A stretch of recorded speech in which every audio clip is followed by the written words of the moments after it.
कंदरा और ऊंचे शिखरों के कारण वह पर्वत अपने प्रियतमों के साथ विहार करती हुई सिद्ध पत्नियों का क्रीड़ा स्थल बना हुआ है। वह सब और मोरों के शोर, मंदांध भ्रमरों की गुंजार, कोयलों की कूकू ध्वनि तथा अन्य अन्य पक्षियों की कलरव से गूंज रहा है। उसके कल्प वृक्ष अपनी ऊंची ऊंची डालियों को हिला हिला कर मानो पक्षियों को बुलाते रहते हैं तथा हाथियों के चलने फिरने के कारण वह कैलाश स्वयं चलता हुआ सा और झरनों की कलरव ध्वनि से बातचीत करता हुआ सा जान पड़ता है। मंदार, पारिजात, सरल, तमाल, शाल, तांड, कचनार, असन, अर्जुन की वृक्षों से वह पर्वत बड़ा ही सुहावना जान पड़ता है। आम, कदम, नीप, नाग, पुन्नाग, चंपा, गुलाब, अशोक, मौलश्री, कुंद, कुर्बक, सुनहरी, सतपत्र, कमल, इलायची और मालती की मनोहर लताएं तथा कुंजक, मोगरा और माधवी की बेलें भी उसकी शोभा बढ़ाती हैं। कटहल, गुलर, पीपल, पाकर, बड़, गूगल, भोज, वृक्ष, औषधि, ताज जाति के पेड़, केले आदि जो फल आने के बाद काट दिए जाते हैं, सुपारी, राजपूग, जामुन, खजूर, आमड़ा, आम, पियाल, महुआ और लिसोड़ा आदि विभिन्न प्रकार के वृक्षों तथा पीले और ठोस बांस के जुर्मटों से वह पर्वत बड़ा ही मनोहर मालूम होता है। उसके सरोवरों में कुमुद, उत्पल, कहार, शतपत्र आदि अनेक जाति के कमल खिले रहते हैं। उनकी शोभा से मुग्ध होकर कलरव करते हुए झुंड के झुंड पक्षियों से वह बड़ा ही भला लगता है। वहाँ जहाँ तहाँ हरिण, बानर, सुअर, सिंह, रीछ, शाही, नील गाय, सरभ, बाघ, कृष्ण मृग, भैंसे, कर्णांत्र, एक पद, अश्वमुख, भेड़िए और कस्तूरी मृग घूमते रहते हैं तथा वहाँ के सरोवरों की तटकीलों की पंक्तियों से घिरे होने के कारण बड़ी शोभा पाते हैं। उनकी चारों ओर नंदा नाम की नदी बहती है जिसका पवित्र जल देवी सती के स्नान करने से और भी पवित्र एवं सुगंधित हो गया है। भगवान भूतनाथ के निवास स्थान उस कैलाश पर्वत की ऐसी रमणीयता देखकर देवताओं को बड़ा आश्चर्य हुआ। वहां उन्होंने अलका नाम की एक सुरम्यपुरी और सौगंधिक वन देखा जिसमें सर्वत्र सुगंध फैलाने वाले सौगंधिक नाम की कमल खिले हुए थे। उस नगर के बाहर की ओर नंदा और अलकनंदा नाम की दो नदियां हैं। वे तीर्थपाद श्री हरि की चरण रज के संयोग से अत्यंत पवित्र हो गई हैं। हे विदुर जी, उन नदियों में रति विलास से थकी हुई देवांगनाएं अपने अपने निवास स्थान से आकर जल क्रीड़ा करती हैं और उसमें प्रवेश कर अपने प्रियतमों पर जलोलीचती हैं। स्नान के समय उनका तुरंत लगाया हुआ कुछ कुमकुम धुल जाने से जल पीला हो जाता है। उस कुमकुम मिश्रित जल को हाथी प्यास न होने पर भी गंध के लोभ से स्वयं पीते हैं और अपनी हथनियों को पिलाते हैं। अलकापुरी पर चांदी, सोने और बहुमूल्य मणियों के सैकड़ों विमान छाए हुए थे जिनमें अनेक यक्षी पत्नियां निवास करती थीं। इनके कारण वह विशाल नगरी बिजली और बादलों से छाए हुए आकाश के समान जान पड़ती थी। यक्षराज कुबेर की राजधानी उस अलकापुरी को पीछे छोड़कर देवगण सौगंधिक वन में आए। वह वन रंग बिरंगे फल, फूल और पत्तों वाले अनेकों कल्प वृक्षों से सुशोभित था। उसमें कोकिल आदि पक्षियों का कलरव और भौरों का गुंजान हो रहा था तथा राजहंसों के परम प्रिय कमल कुमुदों से सुशोभित अनेकों सरोवर थे। वह वन जंगली हाथियों के शरीर की रगड़ लगने से घिरे हुए हरिचंदन वृक्षों का स्पर्श करके चलने वाली सुगंधित वायु के द्वारा यक्ष पत्नियों के मन को विशेष रूप से मथे डालता था। बावलियों की सीढ़ियां वैदुर्य मणि की बनी हुई थीं। उनमें बहुत से कमल खिल रहे थे। वहां अनेकों किम पुरुष जी बहलाने के लिए आए हुए थे। इस प्रकार उस वन की शोभा निहारते जब देवगण कुछ आगे बढ़े तब उन्हें पास ही एक वट वृक्ष दिखाई दिया। वह वट वृक्ष 100 योजन ऊंचा तथा उसकी शाखाएं 75 योजन तक फैली हुई थीं।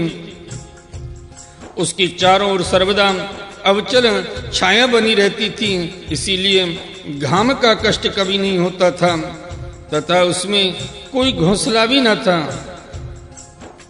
उस महायोग में और मुमुक्षुओं के आश्रयभूत वृक्ष के नीचे देवताओं ने भगवान शंकर को विराजमान देखा।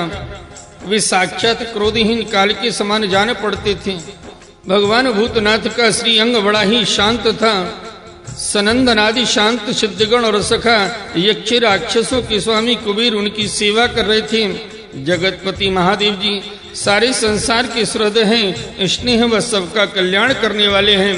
वे लोकहित के लिए ही उपासना चित्त की एकाग्रता और समाधि आदि साधनों का आचरण करते रहते हैं। संध्या कालीन मेघ किसी कांति वाले शरीर पर वे तपस्वियों की अभीष्ट चिन्ह भस्म दंड जटा और मृग चर्म एवं मस्तक पर चंद्र कला धारण किए हुए थे। वे एक कुशासन पर बैठे थे और अनेकों साधु श्रोताओं के बीच में श्री नारद जी के पूछने से सनातन ब्रह्म का उपदेश कर रहे थे। उनका बायां चरण दाईं जंघा पर रखा था। वे बायां हाथ बाएं घुटने पर रखी कलाई में रुद्राक्ष की माला डाले तर्क मुद्रा से विराजमान थे। वे योगपट्ट काठ की बनी हुई टेकनी का सहारा लिए एकाग्र चित्त से ब्रह्मानंद का अनुभव कर रहे थे। लोकपालों के सहित समस्त मुनियों ने मननशील में सर्वश्रेष्ठ भगवान शंकर को हाथ जोड़कर प्रणाम किया। यद्यपि समस्त देवता और दैत्यों के अधिपति श्री महादेव जी की चरण कमलों की वंदना करते हैं, तथापि वे ब्रह्मा जी को अपने स्थान पर आया देख तुरंत खड़े हो गए और जैसे वामन अवतार में परम पूज्य विष्णु भगवान कश्यप जी की वंदना करते हैं, उसी प्रकार सिर झुकाकर उन्हें प्रणाम किया। इसी प्रकार शंकर जी की चारों ओर जो महर्षियों सहित अन्य सिद्धगण बैठे थे, उन्होंने भी ब्रह्मा जी को प्रणाम किया। सबसे नमस्कार कर चुकने पर ब्रह्मा जी ने चंद्रमौली भगवान से जो अब तक प्रणाम की मुद्रा में ही खड़े थे, हंसते हुए कहा। श्री ब्रह्मा जी ने कहा, देव मैं जानता हूँ आप संपूर्ण जगत के स्वामी हैं, क्योंकि विश्व की योनि शक्ति प्रकृति और उसके बीज शिव पुरुष से परे जो एक रस परम ब्रह्म है वह आप ही हैं। भगवान आप मकड़ी के समान ही अपने स्वरूपभूत शिव शक्ति के रूप में क्रीड़ा करते हुए लीला से ही संसार की रचना पालन और संहार करते रहते हैं।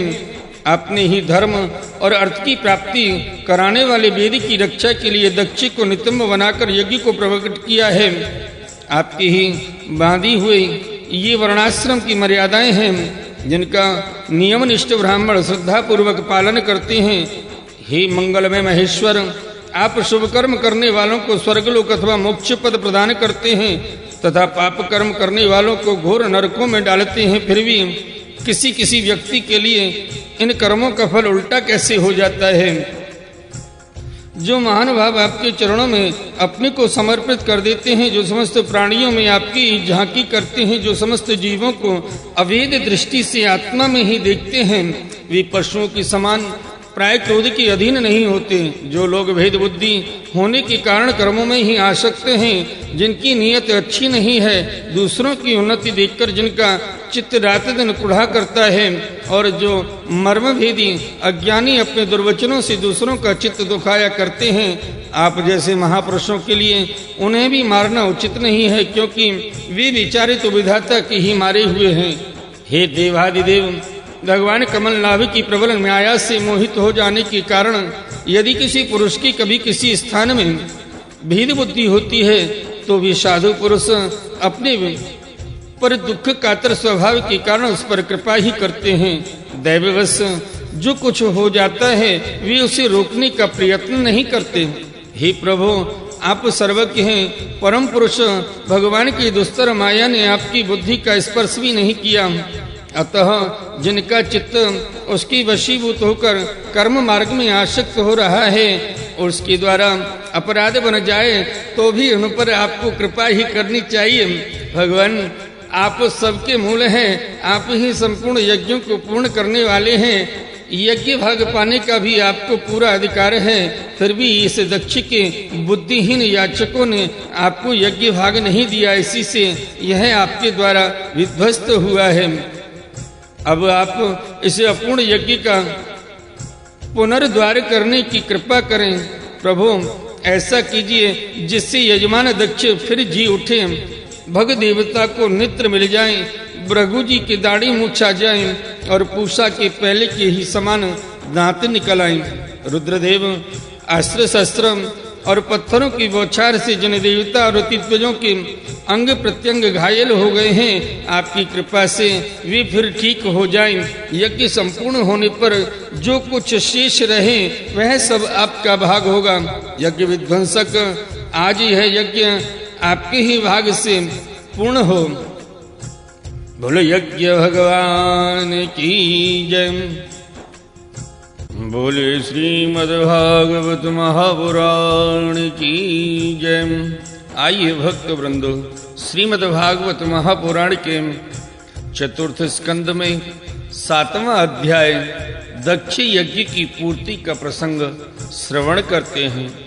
श्री मैत्रेय जी कहते हैं, महाभाव विदुर जी, ब्रह्मा जी के इस प्रकार प्रार्थना करने पर भगवान शंकर ने प्रसन्नता पूर्वक हंसते हुए कहा, सो सुनिए।